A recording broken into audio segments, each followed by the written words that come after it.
बाबा कम्बलपोश रहमतुल्लाह अलैह।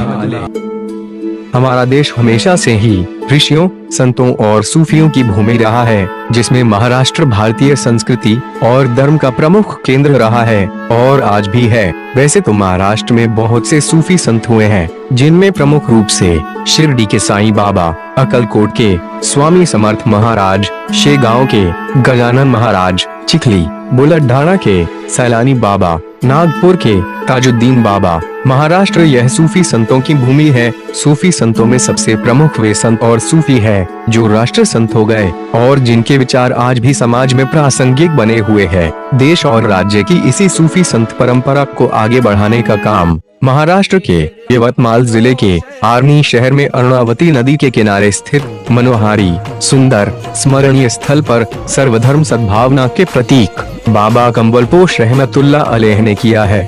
बाबा कम्बलपोश रहमतुल्लाह अलैह का असली नाम सैयद अब्दुल रहमान कादरी उर्फ बाबा कम्बलपोश रहमतुल्लाह अलैह है। बाबा कम्बलपोश रहमतुल्लाह अलैह के कंधे पर हमेशा कंबल रखा हुआ होता था, जिसकी वजह से आपके मुरीदों ने आपको कम्बलपोश के नाम से मशहूर किया। बाबा कम्बलपोश रहमतुल्लाह अलैह ने रूहानी फैज हासिल करने के लिए नांदेड़ जिले के माहौर स्थित बाबा सोनापीर की खिदमत में 12 साल गुजारे एवं अपने पीरो मुर्शीद के आदेश पर आप यवतमाल जिले के आर्णी शहर में लोगों को रूहानी फैज पहुंचाने के लिए अंदाजन सन 1858 में आर्णी आ गए तथा अपने सूफियाना शैली में लोगों में समाज प्रबोधन का काम किया। आपके इसी सूफियाना शैली से प्रभावित होकर लोग आपके मुरीद हो गए। बाबा कम्बलपोश रहमतुल्लाह अलैह आर्णी के प्रसिद्ध नागरिक जमाल ताउनवर के घर पर खाना खाया करते थे, जो आज बाबा कम्बलपोश रहमतुल्लाह अलैह के बैठक स्थल के रूप में प्रसिद्ध है। बाबा कम्बलपोश रहमतुल्लाह अलैह की जबान में वो तासीर थी कि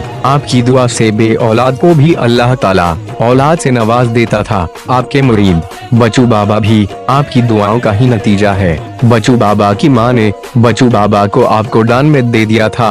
बचू बाबा का पालन पोषण बाबा कम्बलपोश रहमतुल्लाह अलैह ने ही किया तथा बच्चू बाबा की वसीयत के मुताबिक बचू बाबा को बाबा कम्बलपोश रहमतुल्लाह अलैह के सिराने से ही दफन किया गया है। बाबा कम्बलपोश रहमतुल्लाह अलैह हमेशा आर्णी शहर के अरुणावती नदी के किनारे एक पेड़ के पास बैठा करते थे। यहीं पर आपका दिल लगा रहता था, जिसकी वजह से इस नदी के किनारे मौजूद एक खेत मालक किसान ने आपको अपना खेत दान में दे दिया। बाबा कम्बलपोश रहमतुल्लाह अलैह ने इस्लामी तिथि के अनुसार 16 शवाल तथा ईस्वी सन 1938 को बरोज मंगलवार इस दुनिया से पर्दा फरमाया। आपके पर्दा फरमाने के बाद आपके सबसे करीबी मुरीद बचू बाबा ने आपके शव को आर्णी शहर के निकट अरुणावती नदी के किनारे उसी खेत में रखकर वहीं पर आपका समाधि स्थल बनाया, जहां पर आज आपका मजार मौजूद है। प्रतिवर्ष 5 फरवरी से 10 फरवरी तक सभी धर्मों के लाखों भक्त मिलकर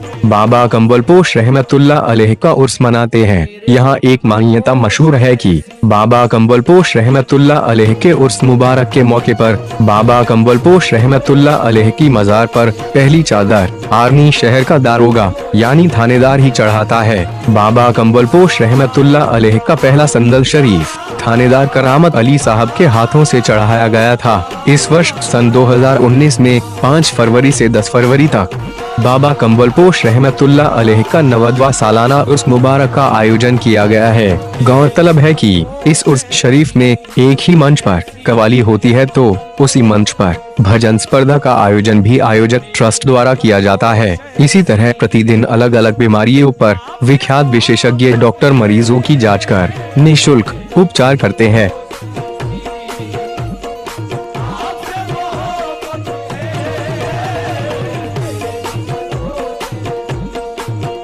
5 फरवरी से 10 फरवरी तक सुबह 11 बजे और शाम 7 बजे लंगर लुटाया जाता है। मेले में मनोरंजन के साधन, गृहोपयोगी सामग्री तथा अन्य विशेषता वाली दुकानें लगाई जाती है। आर्मी ही नहीं बल्कि संपूर्ण महाराष्ट्र के लोग इस उर्स मुबारक के आगमन की राह देखते हैं। उर्स मुबारक के दौरान आर्मी में ईद और दीपावली जैसा माहौल रहता है। आर्मी शहर के स्थानिक लोगों से प्राप्त जानकारी के अनुसार जब कभी भी आर्मी शहर में बाढ़ आती है तो कभी भी इस मजार तक बाढ़ का पानी नहीं पहुंचता है।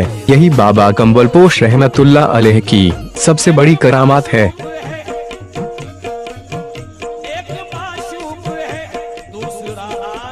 इस्लामी ग्रंथ कुरान मजीद में अल्लाह ताला ने फरमाया है कि अल्लाह ताला के वलियों को ना कोई डर होता है और ना कोई खौफ।